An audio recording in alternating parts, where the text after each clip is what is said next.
네, 안전한 지대에 두리라라는 제목으로 우리가 말씀을 한번 생각해 보겠습니다. 세상에서 아마 제일 아름다운 궁전이라고 얘기하면 우리 성도님들이 뭐 알고 있는 궁전들이 많을 거예요. 그런데 아마 프랑스에 있는 베르사유 궁전을 아마 세계에서 아름다운 궁전이다라고 손꼽을 겁니다. 자, 그런데 이 베르사유 궁전에는 특별한 어떤 특이한 방이 하나 있습니다. 이게 어떤 방이냐면 거울의 방이라는 방이 있습니다. 이 방은 우리가 잘 아는 루이 14세, 그죠? 루이 14세 때에 만들어졌습니다. 그래서 건축가인 방가르라라는 사람이 설계를 하고요. 르블랑이라는 사람이 인테리어를 했습니다. 장식을 했습니다. 그래서 이 거울의 방이 만들어집니다. 자, 이 거울의 방은 모두 17개의 거울이 있다라고 얘기합니다. 우리가 알고 있는 작은 거울이 아니라 정말 큰 거울이 17개가 있다라고 얘기합니다. 그래서 방에 들어가면 이제 거울밖에 보이지 않는 겁니다. 그래서 자기의 모습이 여러 각도에서 아마 이렇게 비춰질 거예요. 자, 그런데 이 방을 만들게 된 동기가 있습니다. 그럼 왜 그 베르사유 궁전 안에 이렇게 거울로만 방을 치장했는가라는 겁니다. 그 동기가 이렇습니다. 이 방에 들어오는 사람들마다 거울 속에서 자신의 외모보다는 마음을 비춰보기 위해서 이 방을 만들었다라고 얘기합니다. 자, 우리가 알듯이 루이 14세는 어떤 사람입니까? 아마 들어보셨을 거예요. 굉장히 지독한 사람이었습니다. 그래서 아마 이분이 그렇게 혁명이 일어났을 때 죽임을 당합니다. 그렇잖아요. 그래서 정말 그렇게 지독한 사람이었는데 참 의아한 것은 그 방을 아마 들었을 거예요. 그죠? 한 번은 아마 가봤을 거예요. 그러면 자신의 모습을 볼 때에 정말 외모만 보는 게 아니라 자기의 마음을 비춰봤다면 아마 그 사람이 그렇게 프랑스 혁명이 일어났을 때 죽지 않았을 겁니다. 또 우리가 알듯이 이 루이 14세의 왕비는 어떻습니까? 엄청난 사치를 했던 사람입니다. 그렇잖아요. 그래서 자신을 본다면, 그죠? 거울을 보면서 아마 이 두 사람은 외모만 가꾼 것 같습니다. 자, 그렇듯 오늘 우리가 한번 생각해 보시기 바랍니다. 우리는 매일 거울을 보잖아요. 이제 오늘도 아마 몇 번씩 봤을 거예요. 어떻게 내가 얼굴이 잘생겨졌는가, 그죠? 좀 더 예뻐졌는가라고 보셨을 것이고, 아마 대부분들이 분들이 연세가 들어가시면서 주름이 혹시 하나 늘지 않았나, 그죠? 새치가 하나 더 늘지 않았나 해서 거울을 보실 때마다 유심히 보실 거예요. 자, 그런데 우리가 거울을 보시면서 정말 우리도 외모만 보고 있습니까? 아니면 자신을 비춰보고 있습니까? 어떻습니까? 저는 외모만 본 것 같아요. 오늘 이렇게 말씀을 준비하면서 이런 방이 있구나 하는 것을 처음 알았습니다. 그 베르사유 궁전에. 그리고 정말 우리가 거울을 보면서 자기 자신을 한번 보는 게 참 중요하다라는 것을 오늘 다시 한번 깨달았습니다. 저도 평소에 그냥 거울을 보면 그냥 저 얼굴만 보는 거예요. 그죠? 머리가 염색이 잘 돼 가고 있는가? 그죠? 그리고 머리가 이렇게 드라이하고 나면 머리가 예쁘게 잘 넘어갔는가? 늘 이것만 관심 깊게 봐왔습니다. 그런데 오늘 우리 성도님들도 잘 생각해 보시면서 우리가 매일 거울을 최소한 한 서너 번은 보잖아요. 보시면서 정말 우리가 무엇을 보아야 되는지, 그리고 그것을 보면서 무엇을 생각해야 되는지 한번 우리가 고민해 볼 수 있는 시간이 되면 좋겠습니다. 그런 의미에서 또 말씀을 보시면서 그죠? 우리가 무엇을 보고 있는가? 오늘도 우리가 큐티를 하셨잖아요. 오늘 어딥니까? 출애굽기 25장 10절부터 나오잖아요. 22절까지입니까? 아마 그럴 거예요. 자, 그 말씀을 보면서 우리가 무엇을 보는가라는 것입니다. 오늘 말씀에서 하나님께서 속죄소를 만들고, 그죠? 언약궤를 만들고 속죄소를 만들고 그 위에 그룹을 만들고 또 그것을 어떻게 해라라고 말씀하잖아요. 또 그 안에 속죄소 안에 언약궤 안에 하나님의 영원하신 정급한 말씀을 두어야 한다라고 그렇게 말씀하잖아요. 자, 그 말씀을 보면서 우리가 무엇을 보았는지 한번 우리가 고민해 봤으면 좋겠습니다. 그래서 거울을 보고 무엇을 보고 있는가? 매일 말씀을 보면서 나는 무엇을 보고 있는가? 우리가 깊이 있게 생각해 볼 수 있는 삶이 되면 참 좋겠습니다. 자, 말씀을 보시면 경건한 자가 끊어진다라고 얘기합니다. 충실한 자들이 없어진다라고 얘기합니다. 근데 반대로 아첨하고 자랑하는 혀를 가진 사람들은 어떻습니까? 더 득세하고 있다라고 얘기를 하고 있습니다. 그러면서 이 다윗은 그렇게 기도합니다. 하나님께서 정말 가련한 자들, 그들을 도우시고 그들을 안전한 것에 두시면 좋겠습니다. 라고 기도를 하고 있습니다. 그래서 하나님의 말씀은 순결하다라고 얘기합니다. 그 하나님께서 우리를 지켜주시고 영원히 보존하여 주실 것이다 라고 그렇게 말씀을 하고 있습니다. 자, 첫 번째는 아첨하는 입술과 자랑하는 혀를 끊어주소서라고 얘기합니다. 1절에서 4절입니다. 여호와여 도우소서. 경건한 자가 끊어지며 충실한 자들이 인생 중에 없어지나이다. 그들이 이웃에게 각기 거짓을 말하며 아첨하는 입술과 두 마음으로 말하는도다. 여호와께서 모든 아첨하는 입술과 자랑하는 혀를 끊으시리니 그들이 말하기를 우리의 혀가 이기리라. 우리 입술은 우리 것이니 우리를 주관할 자 누구리요 함이로다 라고 말씀합니다. 다윗은 정말 경건한 자들이 또 충실한 자들이 이렇게 없어져 간다, 그죠? 끊어져 간다 라고 해서 정말 탄식을 하고 있습니다. 자, 경건한 자, 충실한 자는 같은 뜻을 가지고 있는 겁니다. 그런데 이 충실한 자라는 단어 아만을 보면 뭐 확실하게 한다 또는 지지한다, 믿는다, 신뢰한다 또는 성실하다라는 뜻을 가지고 있습니다. 자, 세상이 악으로 번성합니다. 그리고 그 악함이 가득하고 있습니다. 그 상황에서 정말 경건한 자들이, 충실한 자들이, 어떻습니까? 신실하고 신뢰할 만한 자들이, 나와 함께 할 만한 자들이 끊어져 없어지고 있다라고 얘기합니다. 그 안타까운 상황을 얘기합니다. 자, 다윗은 어떤 삶을 살았습니까? 우리가 알듯이 다윗은 참 흠나는 인생을 살았잖아요. 어린 시절에 그렇게 어떻게 보면 자기는 원치 않았는데 하나님께서 기름 부어주셔서 차기 이스라엘의 왕으로 세움을 받잖아요. 그러다가 사울의 어떻습니까? 사위가 되었지만 10년이 넘는 긴 시간 동안, 그죠? 그렇게 오랜 시간 동안 쫓겨다닙니다. 그리고 왕이 되고 또 정말 수도 없이 많은 전쟁을 치르며 살아온 사람입니다. 자, 그런데 이 다윗의 삶을 보면 어떻습니까? 특별히 오늘 시편이 기록된 그 시대적 배경을 우리가 정확하게 유추할 수는 없습니다. 그런데 오늘 말씀을 통해서 우리가 여러 가지를 볼 수 있는데 그 중에 한 가지가 뭐냐면 이 다윗이 사울을 피해서 도망갈 때에 노브 땅에 가게 됩니다. 그런데 그곳에서 노브 땅에 있는 제사장들을 통하여서 어떻습니까? 도움을 받는 거예요. 근데 그때 일어났던 사건을 통해서 오늘 다윗이 아마 이렇게 탄식하고 있지 않는가라고 그렇게 해석을 하기도 합니다. 그래서 자신을 도와주었던 사람들이 고난을 당합니다. 역경을 당합니다. 그러면서 어떻습니까? 심지어는 죽임을 당하기도 합니다. 사무엘상 21장에서 22장에 나와 있는 이 말씀인데요. 22장 9절에서 10절에 보면 그때 에돔 사람 도액이 사울의 신하 중에 섰더니 대답하여 이르되 이새의 아들이 노베 와서 아히두베 아들 아히멜렉에게 이른 것을 내가 보았는데 아히멜렉이 그를 위하여 여호와께 묻고 그에게 음식도 주고 블레셋 사람 골리앗의 칼도 주더이다 라고 얘기합니다. 자, 도액이 그때 그 자리에 있었습니다. 자, 그래서 이 사울이 이 제사장들 다 부른 거예요.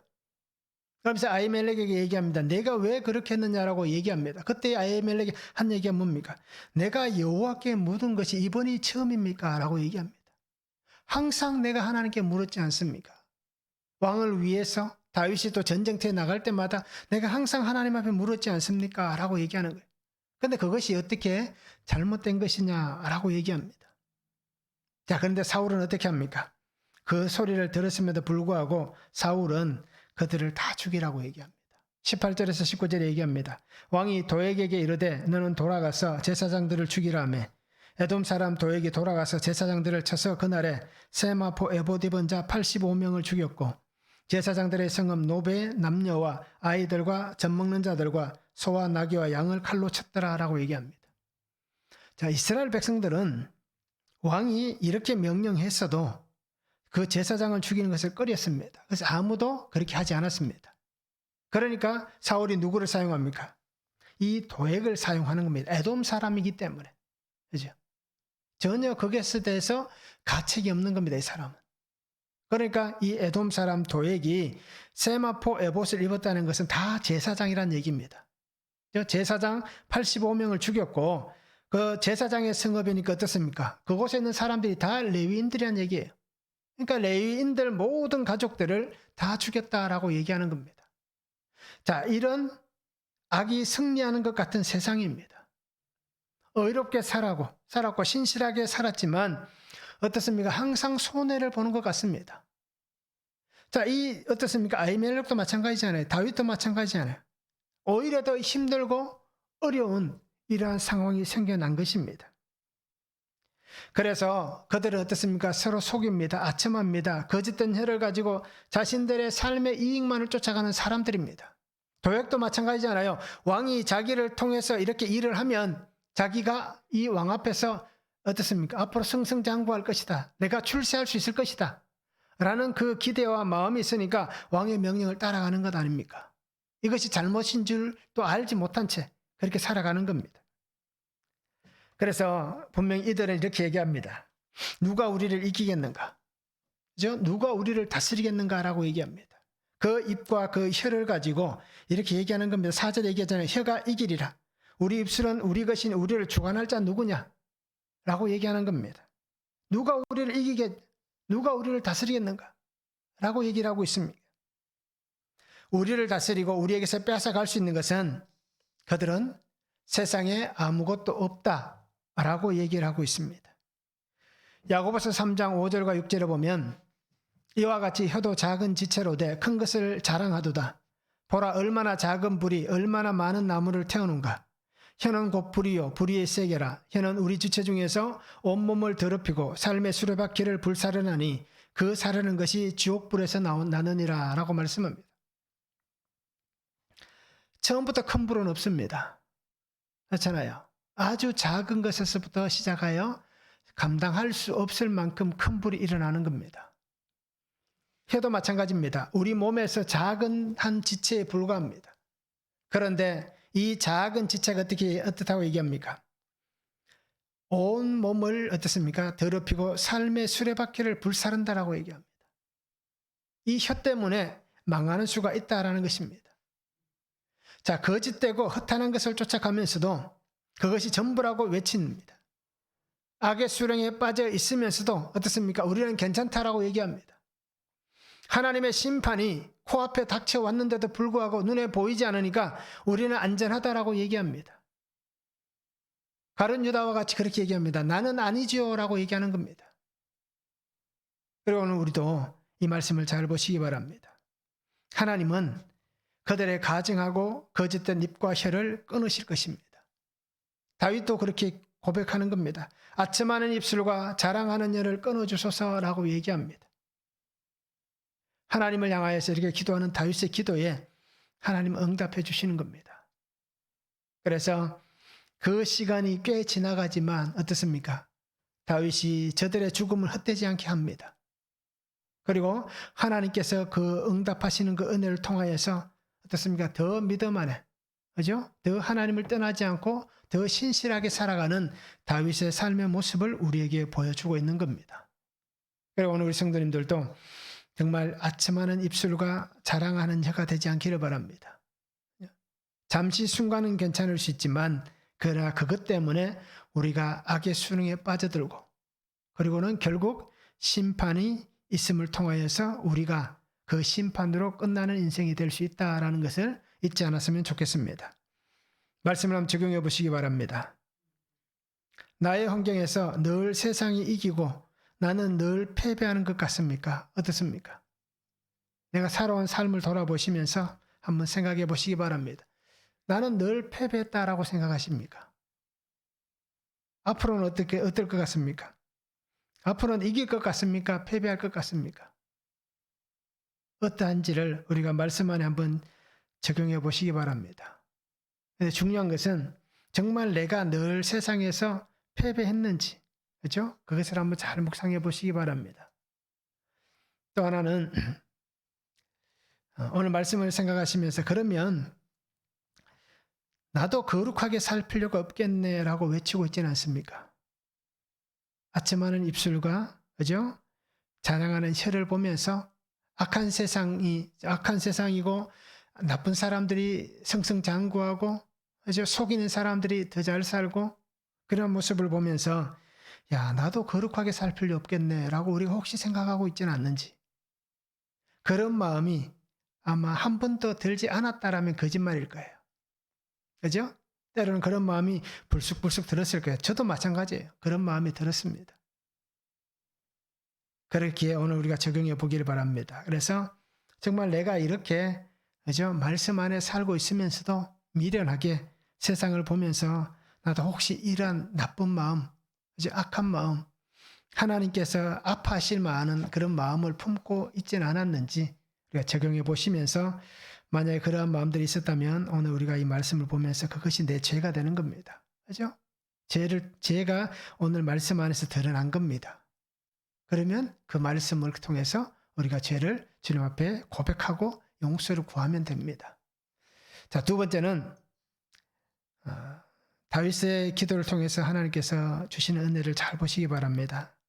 내가 일어나 그를 안전한 지대에 두리라라고 그렇게 말씀합니다.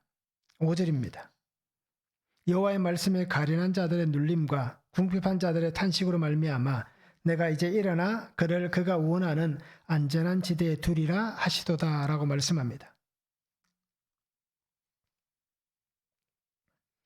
자, 다윗은 하나님께서 가련한 자들이라는 우리 주일날 들었지 않습니까? 억압받는 자들, 고통받는 자들이라고 말씀을 드렸잖아요. 자, 그래서 하나님께서 이 사람들을 위해서 일어나서 그들을 도와주시고, 그죠? 그들을 안전한 지대에 둬달라고 그렇게 기도합니다.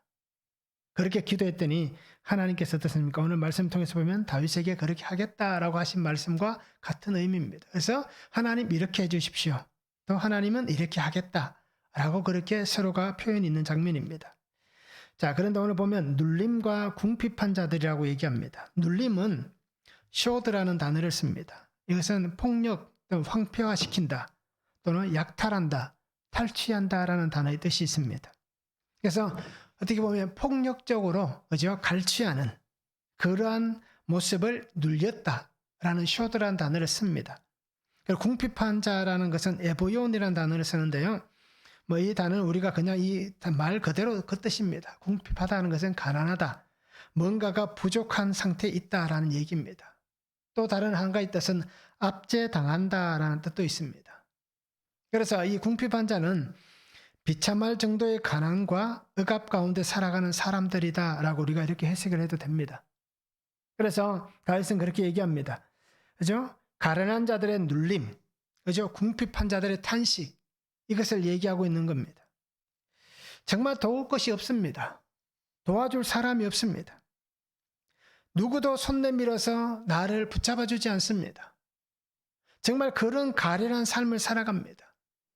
그런 궁핍한 삶을 살아갑니다.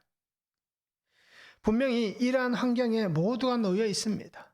다윗도 자신을 보면서 그렇게 생각합니다. 자기의 삶을 돌아보면서도 아마 다윗이 그렇게 생각했을 거예요. 자기도 이 삶을 살았기 때문에. 다윗도 가련한 자들의 눌림, 그죠? 궁핍한 자들의 이 탄식과 같은 그 삶을 자신도 살았습니다. 아무도 도와주지 않는 그 광야의 삶을 살았잖아요. 아무도 도와주지 않는 그 블레셋 사람들 앞에서 어떻습니까? 미친 척하고 침을 흘리면서까지 그렇게 살았잖아요. 그래서 정말 그 고난의 아픔의 시간들을 지나온 다윗입니다.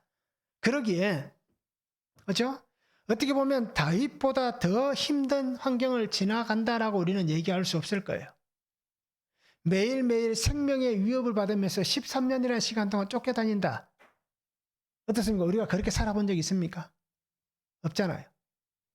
눈 뜨고 눈 감으면, 그죠? 밤에 잘 때 오늘 내가 이 자리에서 죽지는 않을까. 오죽하면 그렇게 아둘람 굴 같은, 그죠? 사람이 들어올 수 없는 그 굴을 제가 영상에서 한번 보니까요. 정말 한 사람만 지나다닐 수 있는 크기예요. 그래서 덩치가 좋은 사람은 못 들어가겠더라고요. 실제로 못 들어가고. 그 굴은 어떻습니까? 쉽게 찾을 수 없다고 합니다. 들어가면 길이 막 엉켜 있습니다. 자, 그만큼 어떻게 보면 참 어떻게 좋지 않은 환경에 놓여 있었습니다. 살기 위해서 그렇게까지 살았습니다. 자, 이렇듯 세상은 도울 수 없고 세상은 의지할 수 없는 곳이다라고 얘기합니다. 다윗은 그래서 무엇을 바라봤습니까? 다윗은 무엇을 의지했습니까? 다윗은 오직 하나님만 바라보고 하나님만 의지하였습니다. 그래서 그는 이렇게 외쳤잖아요. 시편 23편 1절, 우리가 너무 좋아하는 구절이잖아요. 여호와는 나의 목자시니 내게 부족함이 없으리로다. 부족한 게 왜 없습니까? 그죠? 13년 쫓겨다니고 또 왕위에 있었지만 수없이 많은 전쟁을 치렀고 노년에는 그죠? 반란자들도 일어나고 아들의 반란도 일어나고 엄청난 그러한 고난의 여정을 보냈던 이 다윗입니다. 그런 그가 이렇게 고백하는 거예요. 여호와는 나의 목자시니 내게 부족함이 없으리로다. 시편 18편 이전에 또 이렇게 고백합니다. 여호와는 나의 반석이시요 나의 요새시요 나를 건지시는 이시요 나의 하나님이시요 내가 그 안에 피할 나의 바위시요 나의 방패시요 나의 구원의 뿌리시요 나의 산성이시로다 라고 고백합니다. 이러한 고백이 나올 수 있겠습니까? 나 같으면, 우리 같으면 이렇게 고백할 수 있을까요? 그렇게 쫓겨다니면서, 그죠? 위협을 당하면서 어떻게 이러한 고백이 나올 수 있겠습니까? 어떤 이러한 기도가 나오고 어떤 이런 찬양이 나올 수 있겠습니까? 나의 하나님께서 나를 도와주시고 나를 향한 은혜를 베풀어 주셨듯이 다윗은 이제 하나님께서 그 백성 또한 그렇게 도우실 것이다 라고 얘기합니다. 그러면서 그를 그가 원하는 안전한 지대에 두리라 라고 얘기합니다. 안전한 지대라는 단어는 예사라는 단어를 쓰는데요. 구원한다, 구출한다, 또는 안전하다, 번영한다, 승리한다라는 뜻이 있습니다.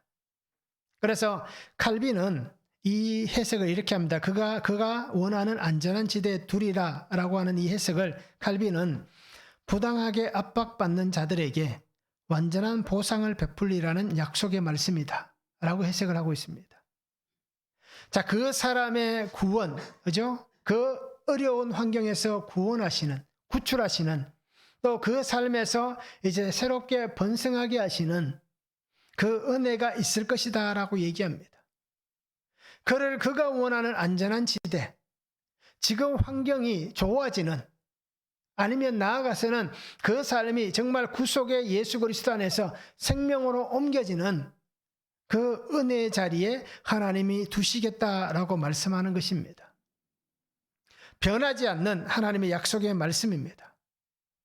그 변하지 않는 하나님은 약속의 말씀 안에서 그를 건져주시고 그를 살리시고 그에게 약속하신 은혜를 지금 부어주시고 있는 것입니다. 사람들은 세상을 의지합니다. 세상에 기댑니다. 실제로 그렇게 살아가잖아요. 나보다 더 힘 있는 사람을 의지하고 이제 나보다 더 많이 가진 사람에게 손을 내밀고 이제 나를 도와줄 수 있는 사람을 붙잡습니다. 이것이 세상 살아가는 사람들의 이치입니다. 그리고 앞으로 나를 성공의 길로 인도해 줄 수 있는 사람을 쫓아다닙니다. 그것을 우리는 속된 말로 줄 선다라는 표현을 쓰잖아요. 바로 세상은 이렇게 살아갑니다. 그런데 세상에서는 안전한 곳이 없다라는 겁니다. 하나님의 사람들도 마찬가지고 하나님을 알지 못하는 사람들도 마찬가지입니다. 세상에서는 안전한 곳이 없다라는 겁니다. 오직 하나님께만 이 안전이 있다라는 얘기입니다. 구원과 그 새롭게 되는 은혜는 또 삶의 새로운 단계로 올라서는 이 모든 것은 하나님 안에서만 하나님을 의지하고 하나님만 바라보는 삶 속에 하나님은 그 은혜를 값없이 주시는 겁니다.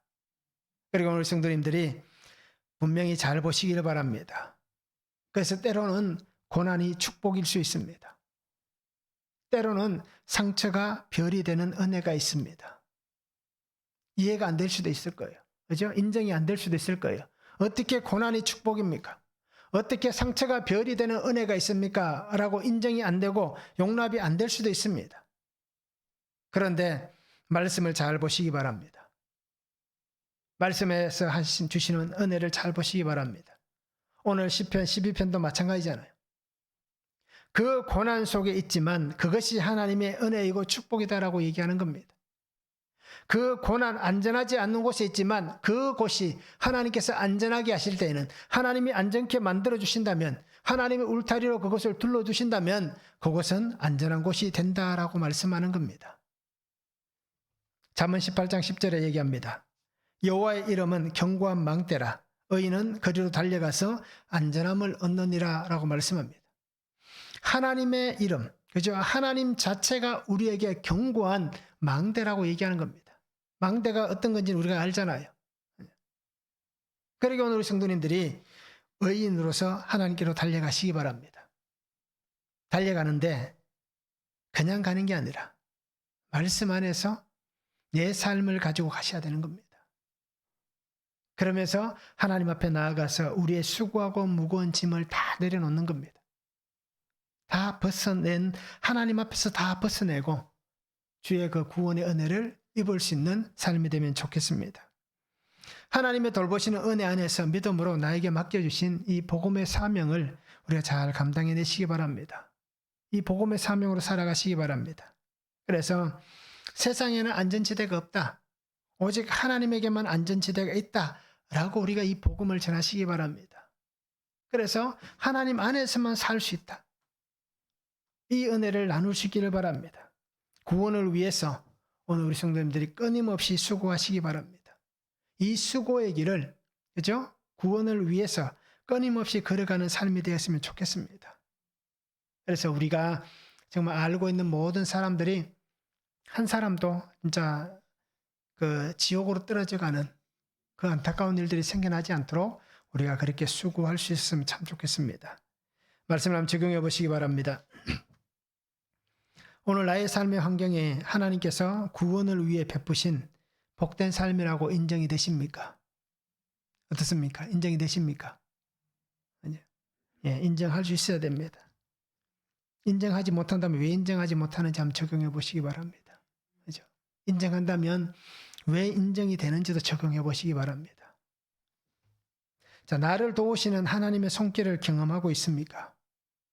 매일매일 나를 도와주시는 그 하나님의 손, 그죠? 하나님의 의로운 손, 그 손의 은혜를 경험하고 있는지 우리가 말씀으로 적용해 보면 참 좋겠습니다.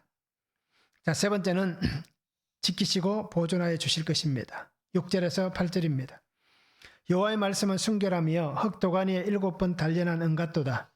여호와여 그들을 지키사 이 세대로부터 영원까지 보존하시리이다. 비열함이 인생 중에 높임을 받는 때에 악인들이 곳곳에서 날뛰는도다 라고 말씀합니다.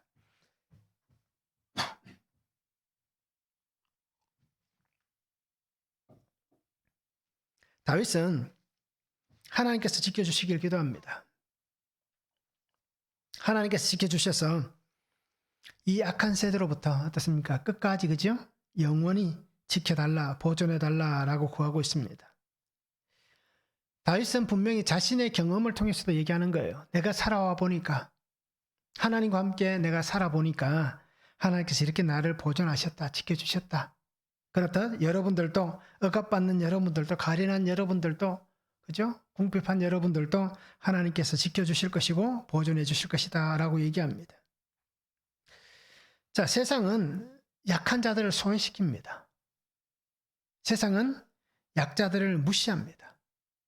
그리고 항상 그들을 어떻게 얘기합니까? 눌림과 궁핍함의 대상으로 여깁니다. 그렇잖아요. 사람은 아마 다 똑같을 것 같아요. 저도 마찬가지예요. 저도 어떻게 보면 그런 생각, 그런 마음들이 늘 있는 것 같아요. 그죠? 사람을 평가할 때에 외모를 보고 평가한다든지, 또 그 사람의 환경을 보고 평가한다든지, 또는 보여지는 것이 어떻게 보면 뭐 이것이 그 사람을 평가하는 데 가장 아마 적당하다라고 얘기할 수 있겠지만 그러나 그것은 적당하지 않잖아요. 보여지는 것은 전부가 아니긴데 그런데 어떻습니까? 보여지는 것으로 그렇게 평가하기도 하고 또 그렇게 사람을 대하기도 합니다. 솔직히 그렇습니다. 그래서 정말 하나님께서는 예수님은 가난한 자들의 친구가 되셨고 소외된 자들의 친구가 되셨고 그죠? 억압받는 자들의 친구가 되셨다라고 말씀하는데 저는 그렇지는 못한 것 같아요. 그렇게 살아오지 못한 것 같았습니다. 오히려 교회에서 목사로서 살면서 어떻게 보면 뭐 이렇게 표현하기가 좀 그럴 수도 있지만 듣기에 좀 안 좋게 들릴 수도 있겠지만 어떻게 보면 목사로서 더 가진 자들 편에 서 있었다. 보이기에 화려하고 뭐 괜찮아 보이는 쉽게 얘기하면 뭐 비난하셔도 상관없지만 오히려 내가 뭔가를 얻을 수 있는 것 같은 그죠? 그런 사람들을 오히려 더 가까이 대하고 그런 사람들과 더 친교하려고 하고 그런 사람들과 더 어떻습니까? 더 같은 공간에 있으려고 했던 그러한 사람이 오히려 목사가 되고 나서 더 많았던 것 같아요. 실제로 그런 것 같습니다. 그래서 소외되고 약한 사람들을 어떻게 보면 그들을 생각하고 그들을 대하는 자세가 뭐 안 그렇다고는 얘기하지 않지만 그분들을 대할 때에도 똑같은 마음과 똑같은 그러한 것으로 대한다라고 얘기하지만 어떤 때 보면 어떻습니까? 이게 조금 뭐라 그래야 될까요? 그러니까 뭐 말로 표현하기 좀 애매한 것 같아요. 이렇게 서로가 대하는 자세가 좀 그런 게 좀 있는 것 같아요. 그래서 어떻게 보면 그렇게 살아온 나의 잘못인 것 같습니다. 그죠? 교회 안에서도 세상에서 가지고 있는 그러한 기득권자들을 대하는 것 같은 그러한 삶의 모습이 저에게도 여전히 존재하는 것 같아요.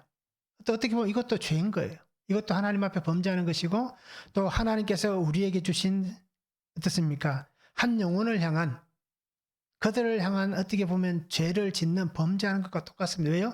마음이 다르기 때문에. 대하는 것이 달랐기 때문에. 결국 이것도 죄란 겁니다. 그래서 오늘 말씀을 보면서 참 하나님 앞에서 많은 것을 다시 한번 깨닫고 제 죄를 또 보게 되는 것 같아요. 그러기에 오늘 우리 성도님들도 정말 하나님께서 그들을 기억하시고 그들을 잊지 않으신다라는 것을 우리가 잘 기억했으면 좋겠습니다. 다윗은 이렇게 얘기합니다. 하나님의 말씀은 순결하다라고 얘기합니다. 그래서 정말 흙 도가니에 7번 단련한 은같이 하나님의 말씀은 순결하다라고 얘기를 합니다. 자, 순결하다는 것은 우리가 뭐 특별히 다른 얘기하지 않아도 너무 잘 알잖아요. 100%란 얘기입니다. 그런데 흙 도가니라고 얘기합니다. 어떤 철을 녹일 만한 뜨거운 용광로와 같은 겁니다. 자, 근데 그 속에서 7번 단련했다라고 얘기합니다. 은을 그 뜨거운 용광로 불 속에서 7번 단련했습니다. 그러면 이 은에 불순물이 남아있을까요? 없을까요? 불순물은 존재하지 않습니다. 칠은 완전수입니다. 그래서 이렇게 오늘 성경에서 7번 단련한 은 같다라고 얘기하는 것은 하나님의 말씀의 순결, 이 하나님의 말씀은 100% 완전하다는 얘기입니다. 그러기에 더 이상 이 하나님의 말씀을 벗어나서는 안 된다라고 얘기하는 겁니다. 말씀은 어떤 거짓됨도, 말씀은 어떤 위선도, 말씀 안에는 어떤 불순물도 존재하지 않는 완전한, 완벽한, 그죠? 하나님의 말씀이다 라고 얘기를 하고 있습니다. 근데 다윗이 왜 이렇게 얘기하겠습니까? 왜 하나님의 말씀은 순결하며, 그죠? 왜 이렇게 얘기하겠습니까? 완전하신 하나님께서 돌보신다는 얘기입니다. 완전하신 하나님께서 지켜주신다는 얘기입니다. 완전하신 하나님께서 보존하시기 때문에 어떤 것도, 그죠? 그 하나님의 자녀들, 그 백성을 위협하지 못하고 해치지 못할 것이다 라고 말씀을 하고 있는 겁니다. 하나님께서 그의 자녀들을 이 말씀의 영광로 안에서 거듭나게 하시고 말씀의 영광로 안에서 새롭게 하시고 이 말씀의 영광로 안에서 하나님의 영원하신 형상을 입은 그 자녀들로 변화시켜 가시기 때문에 그 하나님의 자녀들은 하나님의 말씀 안에서 삶을 살아갈 때에 세상의 것 때문에 아파하거나 애통할 필요가 없다는 겁니다. 하나님께서 나의 하나님이 되시기 때문에 하나님께서 나의 완전하신 말씀이 되시기 때문에 그 하나님이 오늘 내게 와주셨잖아요. 그분이 예수 그리스도께서 나에게 오셔서 나를 믿기만 하면 된다라고 말씀하시잖아요. 정말 이 용광로 속에 들어가서 7번 단련하지 않아도 그냥 나를 믿기만 하면 된다라고 얘기하시는 거예요. 왜요? 하나님께서 그렇게 단련하셨기 때문에 본인 스스로가 그렇게 완벽한 자로 완전하신 분으로 단련되었기 때문에 우리는 그렇게 하지 않아도 그냥 주를 믿기만 하면 불완전한 존재이지만 하나님의 형상을 입은 우리는 완전한 은혜 가운데 거하는 하나님의 완전한 자가 될 수 있다라는 얘기입니다. 왜요? 하나님이 그렇게 해주실 것이기 때문에. 그러나 세상은 어떻습니까? 주위를 둘러보면 여전히 악한 자들이 판을 칩니다. 그렇죠? 세상을 자기 마음대로 움직여갑니다. 특히 드라마 같은 거 보면 어떻습니까? 나쁜 놈들이 세상을 다 주부르잖아요. 자기가 원하는 정치, 자기가 원하는 금융, 자기가 원하는 건강, 모든 것을 자기들 마음대로 주무르잖아요. 자, 그런 세상입니다. 그런데 결국 어떻습니까? 하나님의 주권 가운데 끝이 나게 되어 있습니다. 반짝할 수는 있지만, 그리고 하나님께서 그렇게 허용해 주시기 때문에, 그죠? 하나님께서 그렇게 허락해 주시기 때문에 그들이 반짝할 수는 있지만 모든 것은 하나님의 주권 가운데 일어나는 겁니다. 그리고 오늘 성도님들이 세상을 보지 말고 세상에 눈을 돌리지 않기를 바랍니다. 오직 주만 바라보고 살아갔으면 참 좋겠습니다. 나를 위해 오신 예수님만 보시기 바랍니다. 나를 살리신 예수님만 보시기 바랍니다. 그리고 나를 하나님의 품 안으로 이끌어 가실 그 하나님만 보시기를 바랍니다. 그래서 영원하신 주의 은혜 안에 거하고 또 날마다 하나님 주신 이 기쁨과 감격이 넘치며 또 이 감격을 나눌 수 있는 그러한 성도들의 삶이 되면 참 좋겠습니다. 나를 위해서 오셨습니다. 지금도 나와 함께 하십니다. 그 나의 주님께서 나의 주님 예수 그리스도께서 나와 함께 하시는 그 은혜 삶을 우리가 살아가는 복된 삶이 되었으면 참 좋겠습니다. 말씀을 한번 적용해 보시기 바랍니다. 나는 흑도가니 같은 고난이 있습니까? 어떻습니까? 이 흑도가니 같은 용광로와 같은 이 고난이 나의 앞에 있습니까? 그러면 이 고난이 있다면 그 고난을 통해서 걸러져야 될 나의 불순물, 그죠? 나의 죄는 무엇입니까? 한번 적용해 보시기 바랍니다. 이 용광로 안에 들어가지 않으면 걸러지지 않습니다. 그죠? 그 뜨거움에 이 불순물은 타서 사라집니다. 즉 예수 그리스도의 그 구속의 은혜가 내게 들어오면 주님의 그 보혈의 은혜 안에서 내 죄는 사라지는 겁니다. 그러나 그것을 우리가 드러내고 고백해야 사라지는 겁니다. 그렇게 한번 적용해 보시기 바랍니다.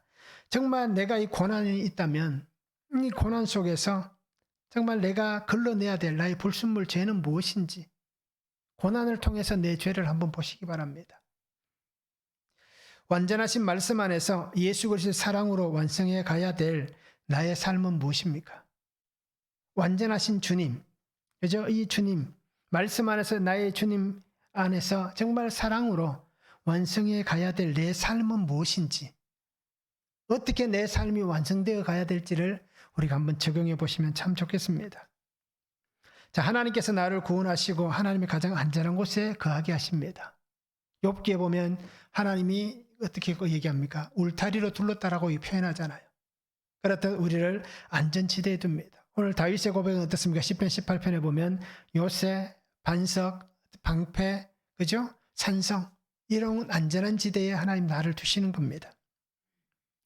그러기에 오늘 우리는 말씀을 붙잡으시기 바랍니다. 나를 살리신 주의 말씀으로 살아가시기 바랍니다. 그리고 이제 나를 통해서 하나님께서 전하시기를 원하시는 이 복음의 귀한 삶을 우리가 살아가시기 바랍니다. 그래서 오늘 우리 가족 중에도 이 복음이 필요한 사람이 있고 아직 주님을 만나지 못한 사람이 있는 겁니다. 우리 그들에게 복음을 전하고 또 형제들에게 이웃에게 우리가 나의 사명 가운데 복음을 전할 수 있는 삶이 되면 좋겠습니다. 그래서 생명의 말씀 안에서 영원하신 주님과 함께 영원한 삶을 살아가는 귀한 성도들이 되면 참 좋겠습니다. 그래서 오늘 말씀같이 정말 하나님의 구원하시는 그 구원의 은혜 가운데 거하는 그런 축복의 삶이 될 수 있기를 주님의 이름으로 축원합니다. 사랑의 아버지 하나님 감사를 드립니다. 오늘도 귀한 은혜 가운데 말씀하여 주시고 주께서 함께 하심에 감사를 드립니다. 아버지 하나님 정말 주님께서 우리를 붙잡으시고 우리를 세워가시고 하나님께서 우리가 정말 이 세상 가운데 눌리지 않고 아버지 하나님 그 궁핍한 자들의 탄식이 아버지 하나님 끊임없이 외쳐져 나오는 그러한 삶이 아니라 하나님께서 우리를 붙잡으시고 우리를 거하게 하시고 우리를 구원하셔서 하나님의 산성에 거하게 하신 그 은혜를 인하여서 더 기뻐하고 더 감사하고 더 영광의 찬양을 올려드리는 귀한 성도의 삶이 되어지도록 아버지 은혜를 다하여 주시옵소서. 아버지 하나님 다윗은 자신의 삶을 돌아보면서 정말 고난 가운데 있을 때에도 또 아버지 하나님 수많은 그 아픔 가운데 있을 때에도 또 기쁘고 좋은 일이 있을 때에도 어느 곳에 있었든지 상관하지 않고 모든 것이 다 주의 은혜였습니다. 모든 것이 다 주의 은혜였습니다. 라고 고백하고 있습니다. 이렇다도 오늘 우리도 다윗과 같이 이 고백으로 살아가게 하시고 또 바울과 같이 나의 나 된 것은 모든 것이 주의 은혜입니다. 라는 이 고백으로 살아가는 귀한 성도들의 삶이 되도록 아버지 하나님 은혜를 다해 주시고 함께하여 주시옵소서. 그래서 말씀 안에서 하나님께서 주시는 은혜를 보게 하시고 구속의 말씀이 들려지고 들려진 말씀대로 내 죄를 드러내고 하나님 앞에서 온전케 되어서 완전하신 내 하나님, 내 사랑하는 주님과 함께 그 은혜의 삶을 살아가는 귀한 성도의 삶이 되도록 아버지 하나님 축복하여 주시옵소서. 감사를 드리며 예수님의 이름으로 기도하옵나이다. 아멘.